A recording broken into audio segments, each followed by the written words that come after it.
Olá pessoal, sejam bem-vindos ao Falando de Mercado, uma série de podcasts semanais da Argus Media sobre os principais acontecimentos com impacto para os setores de commodities e energia no Brasil e no mundo. Eu sou Camila Fontana, chefe adjunta da redação da Argus no Brasil, e o assunto de hoje é o mercado de diesel após sucessivos cortes de preços pela Petrobras e forte entrada de combustível importado. Quem vai falar sobre esse mercado nessa discussão é o Marcos Mortari. Ele é especialista no mercado de diesel e editor associado do relatório Argus Brasil Combustíveis. Marcos, a gente vai ter aí uma conversa mais aprofundada no decorrer do episódio, mas para situar os ouvintes que não acompanham esse mercado de perto, o que determina o consumo de diesel no país? Quais são as variáveis fundamentais para prever a demanda pelo combustível em determinado período? Oi, Camila. Obrigado pelo convite, é um prazer falar com você e com o nosso ouvinte da Argus. Bom, a gente costuma brincar que o consumo de diesel, né, está muito relacionado ao PIB, né, e se tem um combustível que move o PIB brasileiro, a gente poderia dizer que é o diesel, né? O consumo de diesel tem uma correlação muito forte com o desempenho da economia do modo geral, mas também com o desempenho da safra, das exportações brasileiras, que é o principal combustível usado no modal rodoviário, que é o nosso principal modal aqui no Brasil, mas também ele tem uma correlação grande com a dinâmica do transporte coletivo de ônibus nas grandes cidades e até mesmo no consumo de veículos leves movidos a diesel, claro que em uma medida menor, né, do que essa questão logística maior no país, né? E você daria um panorama geral do que está acontecendo atualmente no mercado de diesel no Brasil? Claro, a gente tem duas componentes principais aí que estão mexendo muito com o mercado de diesel aqui. A primeira, que é muito interessante, ela diz respeito ao preço do diesel importado, né, o valor para importação e o preço praticado aqui. A gente tem visto uma janela de arbitragem muito menor, ela está se fechando, né? E o que isso significa? Isso significa que o diesel importado, o diesel que a gente traz, né, que importadores trazem para o Brasil, está num preço próximo ao diesel praticado nacionalmente pela Petrobras, que é o principal vetor que traz essa ancoragem para os preços, né? A Petrobras é o principal player nesse mercado. Os preços são balizados de acordo com os preços praticados pela Petrobras, né? Esse é um ponto bem importante que a gente está observando nas últimas semanas, mas outro também que a gente já vem observando há mais tempo, né, é um fechamento na diferença de preços entre o diesel russo e o americano. Essas duas são as principais origens do diesel importado pelo Brasil. A Rússia hoje responde por 70% praticamente, os Estados Unidos por cerca de 30% do nosso diesel importado, e há muito tempo já o diesel russo vinha mais barato do que o americano, e é isso que fez com que o diesel russo conquistasse uma fatia maior no mercado brasileiro. Mais de umas semanas, de uns meses para cá, isso tem diminuído, eles têm ficado cada vez mais próximos dos preços, algo que a gente não via há muito tempo. E você descreveu um quadro de arbitragem se fechando, e também a gente tem uma outra questão que é a expectativa de entrada de grande volume de combustível importado. Então, quais são as consequências desses dois fenômenos? Muito bem lembrada, Camila. A gente, no mês de abril, já teve um volume grande de diesel importado para o Brasil, e para maio, agora, a gente também espera um volume muito elevado quando a gente observa os dados de fontes que a gente tem para monitorar o andamento dos navios, né, essa dinâmica toda de importação, né, o que está esperado para vir, para chegar de navio nos portos brasileiros com diesel. Enfim, a gente tem uma expectativa muito grande de produto chegando. E aí você tem alguns riscos, né, porque 2 meses seguidos com uma importação muito alta, uma janela de arbitragem fechando, você tem um risco grande de sobreoferta de produto e ainda uma dificuldade do importador em repassar esse preço, uma dificuldade cada vez maior, já que, enfim, a arbitragem está fechada, isso vai comprometer um pouco as margens deles. Então a gente vai ter que ficar muito de olho nas próximas semanas, nos próximos meses, com essa dinâmica, né? Essa relação de o fluxo para dentro do Brasil, né? Como que as importadoras vão conseguir desovar esse produto, vender esse produto nacionalmente, e a dinâmica das próprias importações, tendo em vista que elas têm tancagens limitadas, enfim. Então isso certamente vai afetar muito o mercado de diesel aqui no Brasil, né? Essa dinâmica de quanto de produto que está vindo e com a capacidade de venda das importadoras em um ambiente de diferença menor aí, né, de menos espaço para margens, né, dessas empresas e para repasse dos preços. E além desse quadro que você descreveu, a gente também tem que ficar muito de olho no que tem acontecido no mercado internacional, né, as questões geopolíticas que podem afetar os preços do diesel por aqui. Então, quais seriam os eventos cruciais para a gente ficar de olho? A gente sabe que boa parte do diesel que é consumida no Brasil é produzida aqui mesmo, né? Mas tem uma fatia muito relevante que é a das importações, né? Cerca de 30% do diesel que a gente consome é importado, né? Então a gente já tem essa exposição natural e é um mercado muito globalizado. Alguma coisa acontece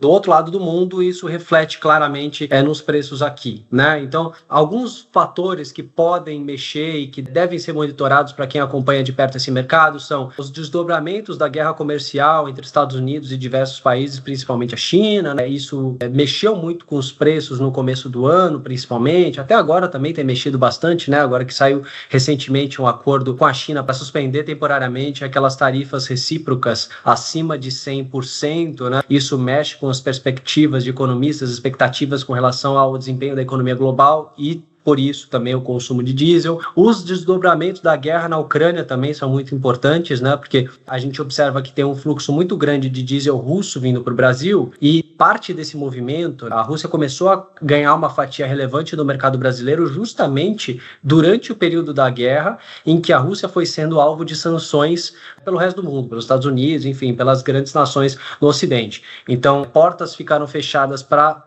produto russo em grande medida na Europa também, o que fez com que a Rússia buscasse outros mercados e o Brasil foi um deles. Então, se você tem uma mudança nessa dinâmica da guerra na Ucrânia, certamente isso afetará a disponibilidade de diesel aqui no Brasil. Isso é um fator bem importante. A gente também tem que monitorar as próprias dinâmicas no Oriente Médio, né, já que é uma região muito importante de produção de petróleo e derivados, né? A gente também tem que acompanhar as decisões de aumento de produção do OPEP, né, algo mais recente, que tem mexido muito com o mercado também, né?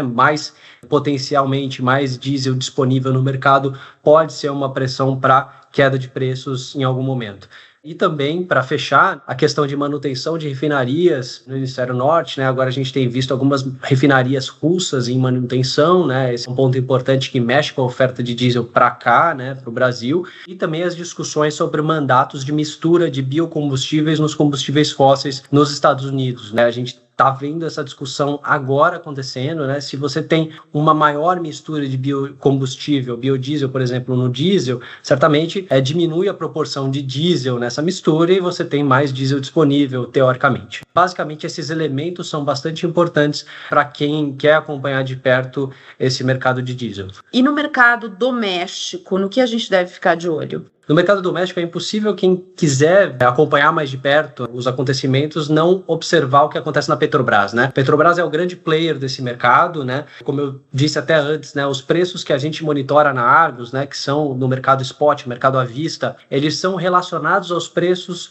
praticados pela Petrobras, né? Eu vou dar um exemplo. Um dos portos que a gente acompanha as negociações é o Porto de Santos. E os preços praticados por traders no mercado spot, muitas vezes as ofertas, enfim, são feitas em relação aos preços praticados pela Petrobras. Em Santos, por exemplo, a referência do lado da Petrobras é Paulínia, né? Então é muito comum a gente conversar com um trader e ele fala, olha, eu estou na paridade com os preços da Petrobras, eu estou com um prêmio de R$10 por metro cúbico em relação ao preço da Petrobras em Paulínia. Enfim, então os preços da Petrobras, a política de preço, a forma como a Petrobras se posiciona no mercado tem uma densidade, tem uma importância muito grande. Decisões de preço da companhia, né, se vai aumentar, se vai reduzir. Os leilões também, né, a Petrobras realiza seus próprios leilões, então isso é muito importante, né? A gente teve um leilão no dia 16 de maio, de diesel S10, de diesel S500 e de gasolina, né, que é bastante relevante também para o mercado, para a gente monitorar demanda, para monitorar preço, para monitorar, enfim, quão aquecido está o mercado ou não. Dados de produção da Petrobras também são importantes. Então, assim, Petrobras é um assunto chave. Mas, para além da Petrobras, a gente tem outros pontos importantes que são monitorar a liquidez no mercado, né? Como é que as negociações estão se dando no mercado spot, que é algo que a gente monitora diariamente aqui na Argos, né? A situação de tankagem dos principais participantes do mercado, que, enfim, uma situação mais difícil, menor disponibilidade de tanque pode comprometer preço, né? E o vendedor pode se ver numa situação em que ele está mais obrigado a vender mais rapidamente justamente para liberar espaço também nas suas reservas, né? Enfim, isso é importante. E a própria dinâmica das importações, que mexe com a oferta, né? Enfim, além das questões de demanda relacionadas à safra, à necessidade de escoamento de produção, enfim, todas as questões relacionadas à logística no país, que certamente impactam bastante o mercado de diesel. E você podia explicar resumidamente como funciona a cobertura do mercado de diesel aqui na Argos? A gente tem 2 grupos de indicadores aqui na Argos que a gente desenvolveu, né? Basicamente, um deles acompanha o processo de importação de diesel, né? Esse mercado de diesel para trazer o produto aqui para o país, né? E aí a gente tem 2 indicadores principais, né? Um no norte e nordeste, outro no sul e sudeste. E aí, para cada região, a gente tem o indicador com o produto russo e o produto não russo, né? Por que isso? Porque a gente observava uma diferença grande, como a gente disse, que está cada vez menor agora, mas que existe, né, de preços, de diferenciais, né, entre o produto russo e o não russo. Então a gente desenvolveu essa separação que permite a gente ter uma clareza ainda maior do mercado e monitorar todas essas dinâmicas muito com a lupa, né? Então a gente consegue antecipar muitos movimentos de mercado, né, com isso. Só para complementar ainda sobre esse mercado de importação de diesel, como é que a gente divulga os nossos preços, né? São preços semanais, que a gente divulga em centavo de dólar por galão norte-americano em relação aos preços dos contratos futuros de ULSD, que é o diesel de baixo teor de enxofre, né, na NYMEX, que é a bolsa de contratos futuros nos Estados Unidos. Então, a gente sempre usa o contrato de referência do mês seguinte e do próximo, né? São sempre dos 2 meses próximos, né? Por exemplo, a gente está agora em maio, a gente está monitorando aquisições que provavelmente vão chegar muito mais em junho, né? Talvez até em julho, e os contratos de referência são os contratos de junho e julho na NYMEX, né? Para a gente fazer esse diferencial que a gente acompanha. E também tem a cobertura diária, né? Isso, a gente tem a cobertura do diário, né? Que a gente já acompanha o produto nacionalizado, né? Ele já foi importado, ele já passou por todos os trâmites alfandegários e ele está em negociação nos portos pelos importadores com distribuidores, né? Esse indicador, ao contrário do outro, ele é diário, então a gente monitora 4 portos principais aqui no Brasil. Na região sul-sudeste são 2 e 2 também no Nordeste. Na região sul-sudeste a gente tem o Porto de Santos e o Porto de Paranaguá. E os preços da Petrobras de referência são, em Santos, os da refinaria de Paulínia, e em Paranaguá, os da refinaria de Araucária. E no Nordeste a gente tem 2 coberturas, né, 2 indicadores, um para cada porto, um para Suape, com referência ao terminal de Ipojuca, e outro em Itaqui, no terminal de São Luís. São esses os principais indicadores que a gente tem aqui no mercado doméstico de diesel. Obrigada, Marcos. Obrigada aos nossos ouvintes. Nós aqui na Argos, claro, continuaremos acompanhando as movimentações do combustível, né, que movimenta o PIB, também os fatores que impulsionam esse mercado, tanto aqui no Brasil quanto no exterior. E você confira os demais episódios da série Falando de Mercado no seu agregador de podcasts e no site argosmedia.com. Até a próxima, pessoal.